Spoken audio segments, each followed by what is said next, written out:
अभी मुन्ना ने गाया लहरी जी की कजरी सखी सावन में नखरा दिखाई दी सास के अलगाए दी। दादा राम कैलाश गाँव कि अब की सावन में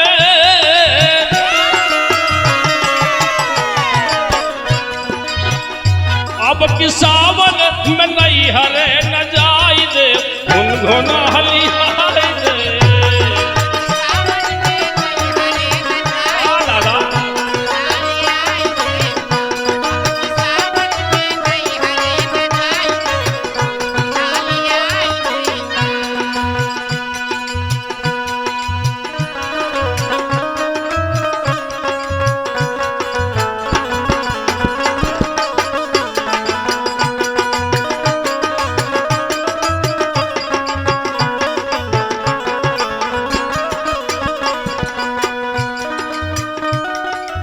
इसको तो दादा राम कैलाश गाँव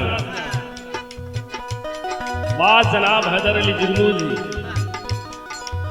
यद्यपि मुस्लिम खानदान में मुस्लिम घराने में पैदा हुए, लेकिन आज क्यों बिरहा जगत उनको याद करता। दो लाइन कजरी इनकी गा रहा हूं। एक कजरी बताएगी क्यों लोग याद करते हैं। अरे वाह कि उठे जियरा में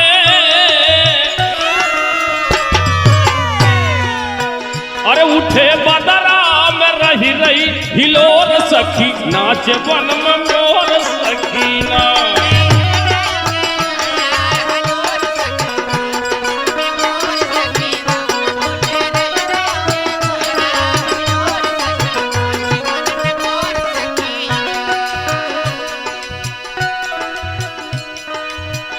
उठे बदरा में रह रही हिलोर सखी नाचे वन में मोर सखी।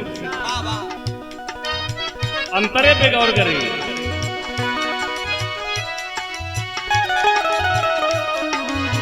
कि दादुर पपिहा पुकारे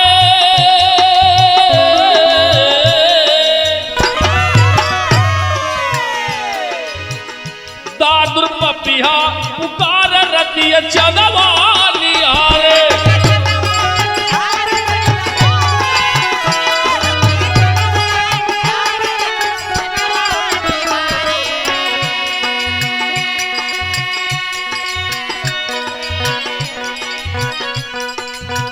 कि मस्त मौसम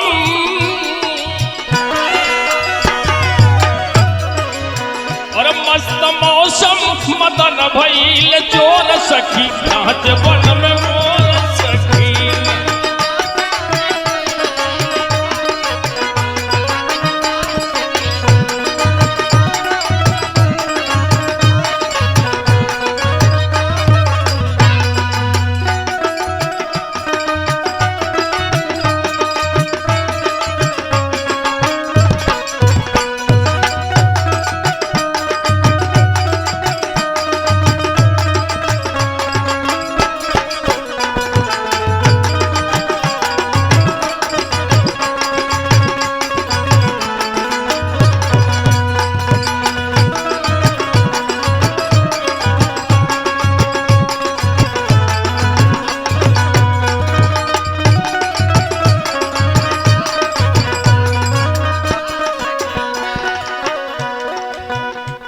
ये सब शारदा मिश्रा जी कजरी थी हमारे महापुरुषों की।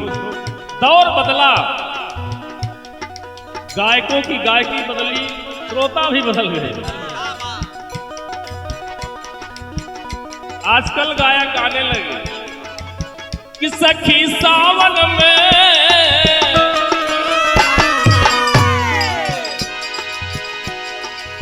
अरे सखी सावन में सास मोरे उधान बा भैंस जस मोटान बा।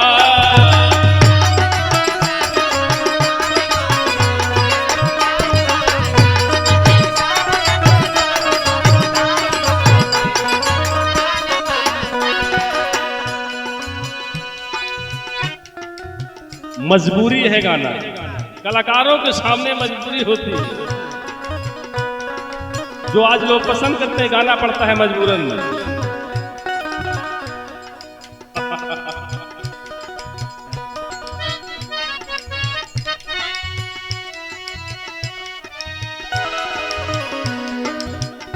तमाम ये तो मेरे